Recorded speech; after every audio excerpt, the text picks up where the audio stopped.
back on Grand Bahama today. I'm your host, Fred Stirrup, and I'm delighted to have, as I said before, Mr. James Carey. He's the president of the Grand Bahama Chamber of Commerce, and we're talking about the history of the Grand Bahama Chamber of Commerce and its core responsibilities. Can you elaborate, Mr. Carey? Well, the Chamber's motto is to build, to promote, and to serve. And it doesn't say limit that to business, so we take a broad approach to that, in that we are looking to build our society generally. We are looking to uplift. We are certainly looking to promote our entire island and promote our people. And with that is we have to serve. In some instances, some may think this is a thankless job, but it's very rewarding and fulfilling because it certainly provides the opportunity to do something like a lot of other organizations for our community. Our core purpose is, of course, business, and we have to push and promote business, not at any cost, because business has to be pushed and promoted in the right way.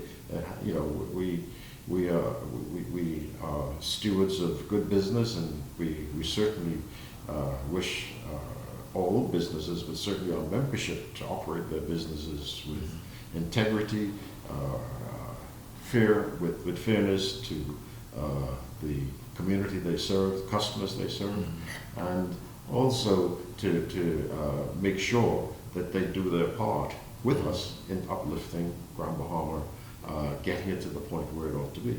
Are you satisfied with how the businesses generally interact with the Grand Bahama Chamber of Commerce to fulfill your goals? The Chamber is very proud of the relationship it has with its members, and if there is any testimonial to that relationship, we particularly these days, every month we're admitting new members to the Chamber, and we've certainly tried, and our membership certainly appreciates what we're trying to do, and if we were to consider also the level of contention, which is practically non-existent, I believe we are fulfilling our mission in that respect. Talk a little bit about the diversity of your membership, from the high-end businesses, corporate business, to the small entrepreneurs. The membership of the Chamber is far-ranging from some of the bigger businesses in Grand Bahama, but I suppose the most prominent being the Grand Bahama Port Authority itself, who is a member of the Chamber. And the industries, they are members, and we go all the way down to single owner operated businesses. The great thing is we can all sit at the same table, we can exchange ideas, we can share on our experiences, and that diversity, I think, bodes well. We're able to pull on that membership to assist the Chamber in some of its other missions, which has worked beautifully over the last couple of years, certainly since I've been in the chair of the Chamber. There was a culture once ago. Of course, there's the business fee that members have to pay to the Chamber on a yearly basis, but once ago, a lot of the corporate entities, the bigger businesses, they did much more than was expected of them. Has that culture carried over, and would you like for that to be more prominent today than it was yesterday? Well, I think in recent times, and maybe because of the times those businesses have been going through and some of the disasters in Grand Bahama, there would have been a bit of a lull. But what I'm seeing now is the businesses are more responsive when we're looking for support and assistance in various things. They are stepping up to the plate more, and it's not, I don't think, because suddenly their businesses are doing that much better. I think coming out of disaster and COVID, etc., they are certainly better today than they were. But I believe there's full appreciation that Chamber is active in its mission, actively engaging and trying to make a difference in our island, ultimately for the betterment of our communities. Do you have other objectives other than the mainstream business perspective, like you, for instance, do you encourage scholarships, or do you have any programs, scholarship programs going on? Well, the Chamber itself does not have any scholarship programs.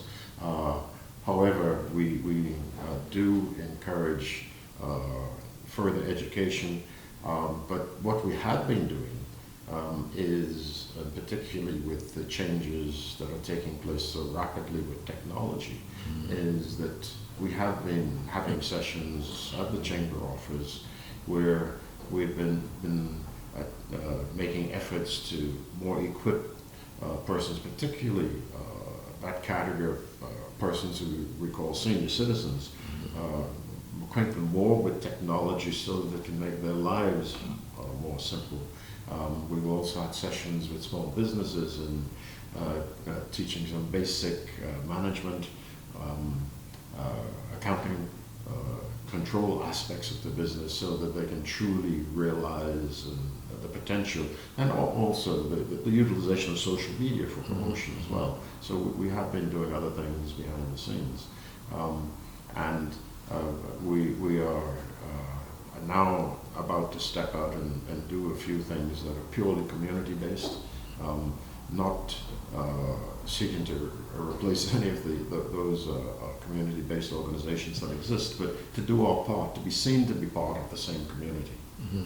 James, today Grand Bahama is so much different from it was years ago, especially from a social perspective and the many activities that attracted people to this particular island.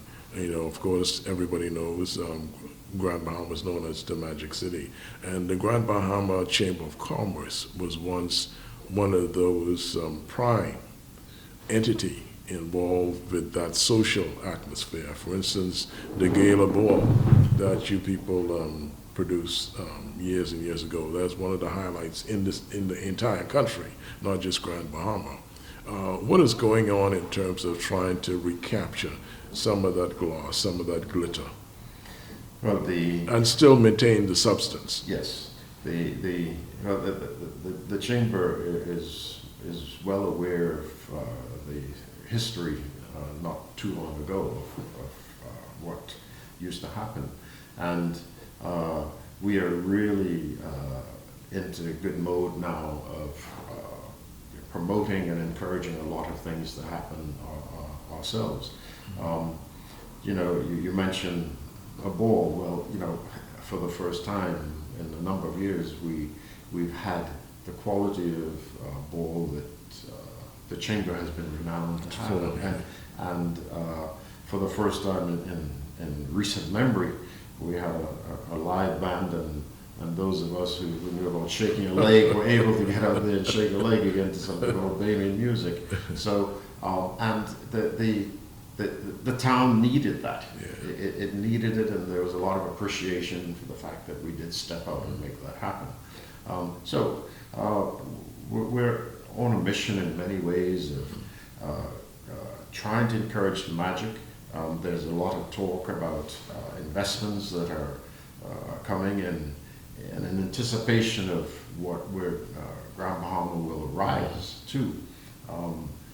We're doing everything we possibly can to encourage our communities, our business communities, to ready themselves, be prepared, because this is coming. You know, I personally am very bullish on Grand Bahama. I think a lot of things are going to happen, and I'd like for them to happen a lot sooner than the evolutionary process takes these days. But I think we're on the cusp of something big. Yeah.